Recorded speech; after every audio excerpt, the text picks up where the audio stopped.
Assalamualaikum warahmatullahi wabarakatuh. Perkenalkan, nama saya adalah Alfaiz Agung Nugraha. Saya kebetulan dari Ilmu Komunikasi 7.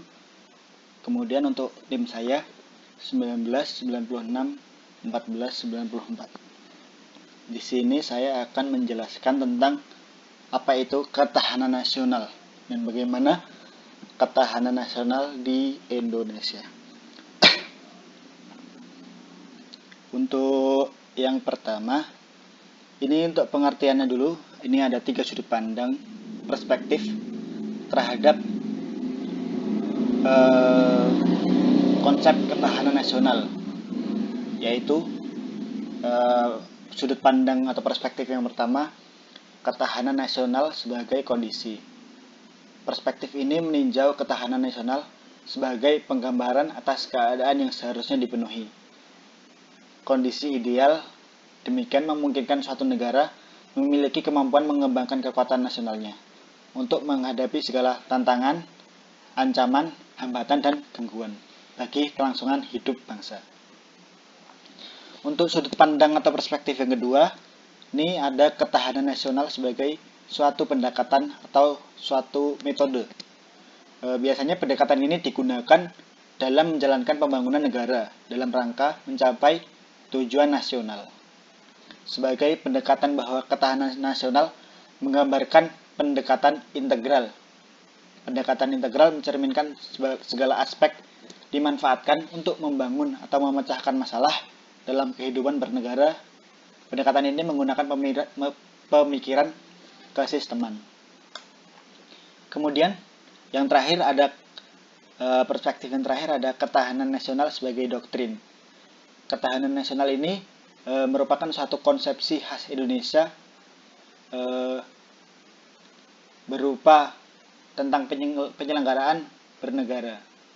Sebagai doktrin dasar nasional bahwa konsep ketahanan nasional dimasukkan dalam GBHN agar setiap warga negara, masyarakat, dan penyelenggara negara menerima dan menerapkan. Kemudian untuk setelah pengertian ada perkembangan konsep ketahanan nasional di Indonesia. Ini ada sejarahnya. Kenapa ketahanan nasional ini lahir? Konsep ini ketahanan nasional mempunyai latar belakang sejarah lahirnya NKRI. Untuk gagasan munculnya 1960 pada kalangan Sesquad. Masa itu sedang meluas pengaruh komunis dari USSR, Rusia, dan USSR dan RRT. Dikhawatirkan ada efek domino sampai ke Indonesia. Kemudian di tahun 1960 terjadi gerakan komunis di Filipina, Malaya, Thailand, bahkan gerakan 30S di Indonesia. Ini tepatnya tahun 1965. Kemudian setelah berakhir 30S PKI, maka pada 1968 dari Sesquad dilanjutkan ke Lemhanas. Selanjutnya 1972 adanya kesadaran akan spektrum terhadap tadi tantangan, ancaman, hambatan, dan gangguan ketahanan nasional sebagai kondisi dinamis suatu bangsa yang berisi keuletan dan ketangguhan yang mengandung kemampuan untuk mengembangkan kekuatan nasional dalam menghadapi dan mengatasi tantangan, ancaman, hambatan, dan gangguan yang datang dari luar maupun dari dalam negeri itu sendiri, yang baik itu langsung maupun tidak langsung, yang membahayakan identitas, integritas, kelangsungan hidup bangsa dan negara, serta perjuangan mengejar tujuan perjuangan nasional. Kemudian ketahanan nasional dalam GBHN 1998 ini yang pertama untuk tetap memungkinkan berjalannya pembangunan NAS yang selalu menuju tujuan yang ingin dicapai dan agar dapat secara efektif menghadapi TAHG tadi dari dalam atau luar, maka pembangunan nasional dilaksanakan dengan ketahanan yang menunjukkan keterpaduan aspek kehidupan nasional bangsa secara komprehensif. Kemudian yang kedua, ketahanan NAS adalah kondisi dinamis sebagai integrasi dari kondisi tiap aspek kehidupan bangsa dan negara. Sebenarnya pada hakikatnya, ketahanan nas adalah kemampuan dan ketangguhan suatu bangsa untuk menjamin kelangsungan hidup menuju kejayaan bangsa dan negara itu sendiri. Bila pembangunan ini berhasil, maka akan meningkat ketahanan nas dan ketahanan nasional yang bahkan lebih tangguh dan pastinya akan mendorong pembangunan nas itu sendiri. Untuk yang ketiga, ketahanan nasional meliputi ketahanan IPOL, POLEK, SOSBUD, dan HANKAM. Yang pertama adalah ketahanan ideologi. Ini adalah kondisi mental bangsa Indonesia yang berlandaskan keyakinan dan kebenaran ideologi Pancasila yang mengandung kemampuan menggalang dan memelihara persatuan dan kesatuan yang mampu menangkal penetrasi ideologi asing serta nilai-nilai yang tidak sesuai dengan kepribadian bangsa.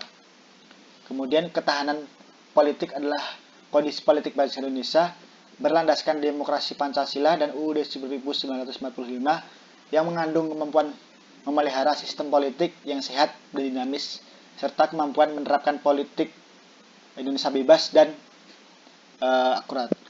Kemudian ketahanan ekonomi adalah kondisi perekonomian berdasarkan Pancasila untuk mampu memelihara stabilitas ekonomi yang sehat dan dinamis, serta kemandirian ekonomi nas dengan daya saing yang tinggi untuk mewujudkan kemakmuran rakyat yang adil dan merata. Kemudian ketahanan sosial budaya adalah kondisi kehidupan yang mengandung kemampuan membentuk dan mengembangkan kehidupan sosial budaya masyarakat Indonesia yang beriman, bertakwa, rukun, bersatu, cinta tanah air, berkualitas, maju selaras, serta mampu menangkal penetrasi budaya asing yang tidak cocok dengan budaya kita.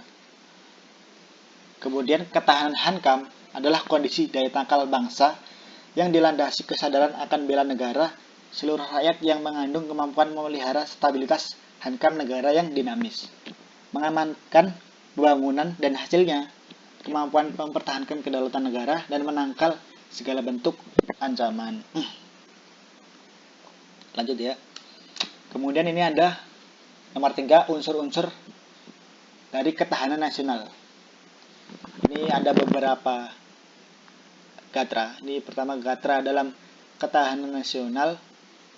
Yang pertama nih unsur kekuatan nas menurut Hans J. Morgenthau TTD 2 faktor. Terdapat 2 faktor.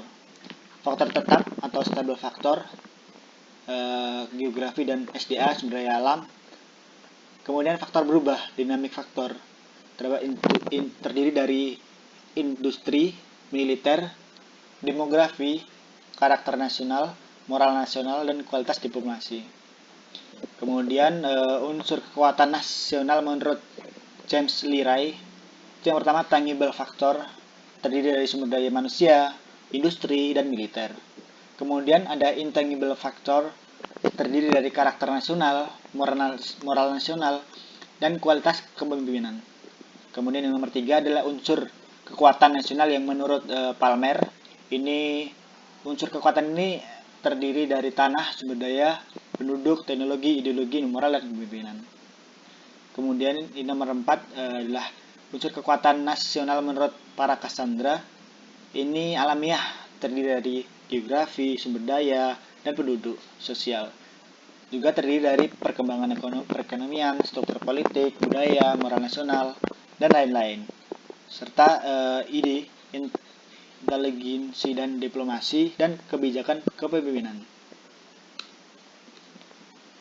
Kemudian ada unsur kekuatan nasional model Indonesia, terdiri dari Trigatra. Adalah aspek alamiah atau tangible, terdiri dari sumber daya manusia, sumber daya alam, dan wilayah. Kemudian ada Pancagatra, adalah aspek sosial, intangible, terdiri dari ilmu politik, ekonomi, sosial, budaya, dan HANKAM. Kemudian Gatra penduduk, sumber daya manusia, itu meliputi dua hal ya, yaitu adalah aspek kualitas yang mencakup pendidikan, kesehatan, keterampilan, etos kerja, dan kepribadian usia harapan hidup. Kemudian ada aspek kuantitas, itu mencakup jumlah penduduk, pertumbuhan, penyebaran, moral nasional merujuk pada dukungan rakyat secara penuh ketika negara